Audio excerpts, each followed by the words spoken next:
這天氣又閣熱起來啊！伫個高雄市三大輕鐵，還閣有一運高架的路口呢，即擺是來設大機的掠日線，真濟民眾攏有認同。毋過嘛有人認為講，其實這種樹啊是較好咧採遮的掠日線。因那高捷公司是表示講會觀察這使用的狀況，才閣來調整。日頭請贏贏，雖然顧性命，行佇咧高雄市的人行道，有人滴帽啊，有人壓雨傘。台北若是到熱天，高雄的天氣是熱到要互人昏去。高雄市捷運局和高雄捷運公司要佇咧輕鐵和捷運的交界三個路口的人行道試辦用手啟動的壓閘線，29透早正式起工。我覺得很漂亮啊，應該多少球超啊？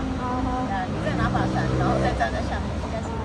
遮陽設施特別採用輕量化構造設計，整體外形簡約輕巧，以不影響捷運及道路行車號誌標誌辨識為優先考量，同時具備人工易收摺、方便後續維護等特性。壓閘線若是開始用，足濟等青紅燈的過路人，攏會當徛佇咧下骹熱日，足濟人認同這個措施。不過，嘛有民眾認為像的效果是贏所有的方式。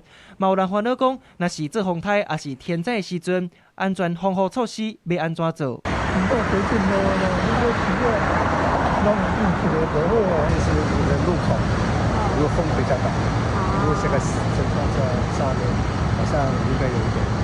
過去高雄嘛，佇咧鳳山區的南京路、國興街羅南的慢車道機車停等區試辦機車壓日坪，毋過卻因為欠管理、養護的成本等等因素，最後甲拆掉。這擺是要學韓國佇咧街仔頭設置壓閘線，嘛佇咧高雄試辦，每一個雨傘大概佇咧30萬以內。